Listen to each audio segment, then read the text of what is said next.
It's been a few days since Alice in Borderlands Season 3 dropped, and if you haven't watched it already, then spoiler alert for you, let's talk about its ending. So in the final episode after the final game, where Arisu sacrifices himself, it turns out that he was the only one who will live, and everyone else he saved will die. The guy who convinced Usagi and everyone to join the games again asks Arisu to be a part of Borderland.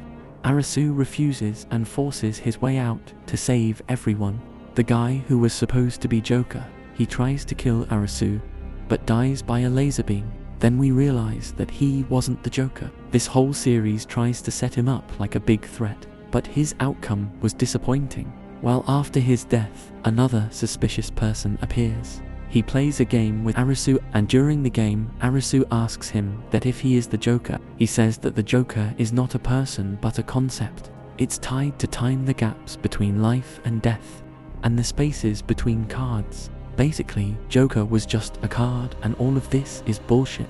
The Joker card reveal at the end of Season 2 is nothing but a big lie. Well, after the game, he lets Arisu choose whether to return to his world or stay here, and he warns that a bigger catastrophe than the meteor event will strike very soon, and there will be countless people entering this world. So the Borderland is a place where your faith be decided. You enter in Borderland when your heart stops and you're on brink of death. Then your faith will be decided here, whether you live or die. Which means that there will be a lot more games this time after this place will be flooded with people. And if you survive all the games, you can be a permanent part of this world. But rather than being a part of this world, Arisu chooses to return back to his world. He saves his pregnant wife and then wakes back up.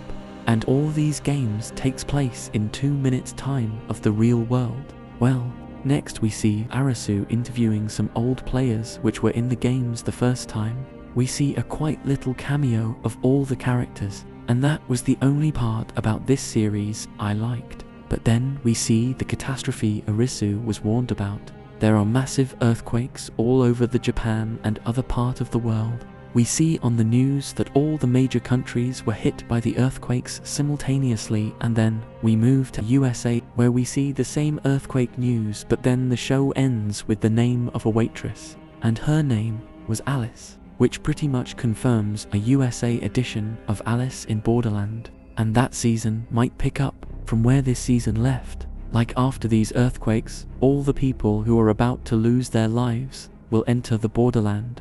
While there is no official announcement for this yet, but we know how Netflix handles things. They'll milk this one, and by looking at the recent situation, they will try to focus on these kinds of shows. And if you're unaware of the recent situation, then I will tell you what's happening. Well, in short, Netflix is getting cancelled for the involvement of all this LGBT stuff in every kids show. And by the looks of it, they're going through a very tough time right now. Well, we'll talk about that later. Moving on, there's a question related to Alice in Borderland. Many people were asking, how could Anne see Banda at the end? Well, the only logical answer to that is that she completed all the games in Borderland, and she also has all the memories. So that's why she was able to see him. Well, I hope you understand the ending now. It was nothing, just another tactic by Netflix to drag this series a bit, because otherwise there was absolutely no need for this season.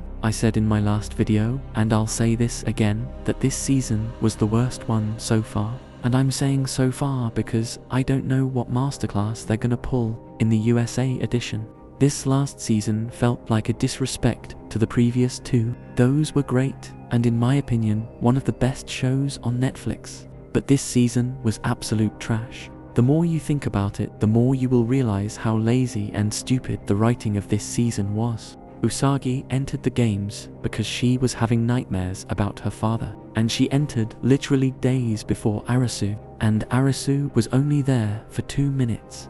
By that concept, it would have been years since she was in there. Maybe I don't understand it, or maybe I don't understand it, because there shouldn't be this big plot hole while they're getting what they deserve after ruining this show. Well, this is it for this video. I hope you liked this video, and if you've already watched this season, then let me know your thoughts in the comment, and if you haven't watched this show, then don't. There are only 2 seasons. Well, make sure to subscribe to the channel. I will see you in the next one. Peace.